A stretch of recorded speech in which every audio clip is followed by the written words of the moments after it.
What is going on, everybody? Welcome to Matt Cart, where me and my wife go out to garage sales and thrift stores to find things to resell on eBay and also things to collect, like Lego right here, which we actually got at a pawn shop, and these we got at Shopper Jug Mart on their clearance week during Boxing Week.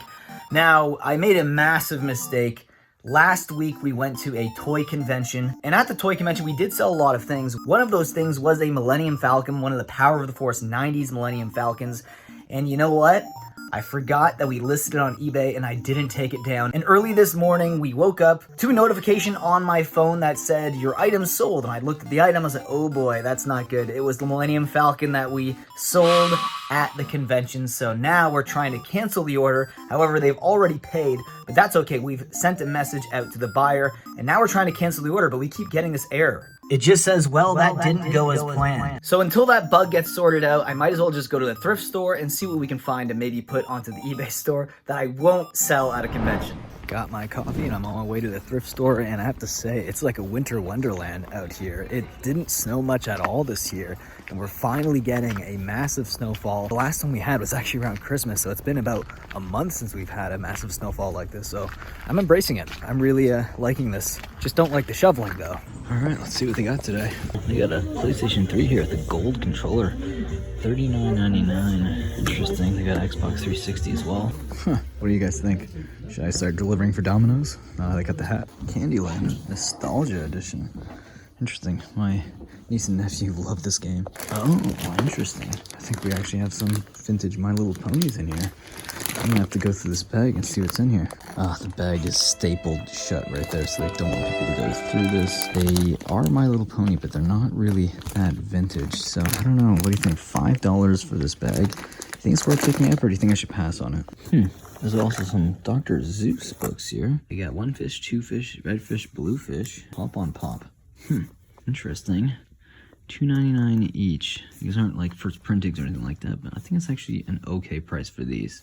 Oh, and it looks like there is a PlayStation 4 game, Last of Us. It's actually a good game, but I think it was printed a lot, so there is just not a lot of value there.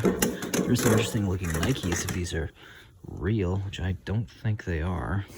You have a bunch of Levi's Hello Kitty chains here. That's interesting. I've never seen this before here. 99 cents. Yeah, so I looked these up and there was these crazy prices for them. Like one of them was like $40+ Canadian, and I looked for the sold listings and there isn't a single one of these sold. So I don't know. I feel like it's kind of not worth $40, but let me know what you guys think about this. Should I not pass on this for 99 cents? We got a bunch of hockey cards here. That's how you know you're in a thrift store in Canada. Oh, nice. I found a Stephen King book, but unfortunately, $14 is what they want for it here. That's a little bit steep, even though it is Stephen King. I was tempted, but that's just too much. Got another thick book here. Is this another Stephen King book? Yes, Stephen King Sleeping Beauties. Pretty cool for $14 as well. Perfect. Look at that. As soon as we get home, it's actually working now. It's saying reason for cancellation. It is out of stock or damaged. That would be the reason, because we've sold it, so it is out of stock. And then we're gonna refund the buyer now. Okay, so at least the problem is solved now, and I was able to cancel the order and refund the buyer. It was my mistake, and honestly, this is why it's always good to check your store. Like if you're selling things on different platforms, it's always good to make sure once the item sells that you remove it from your eBay store, because it's a problem that can affect a lot of sellers, and it affected me today. Anyways, I hope you guys enjoyed today's video. If you did, leave a like so this video does get shared into YouTube's algorithm so people can find this channel. It's been almost 2 years since we've been making content, and it feels like the channel hasn't really grown much. It's had ups and downs and blips and stuff, but here and there, it feels like it's really hard to actually get into the algorithm. We've had bumps up and down. So again, if you guys like this content, please leave a like. It really helps me out. And with that being said, guys, I'll see you in the next video.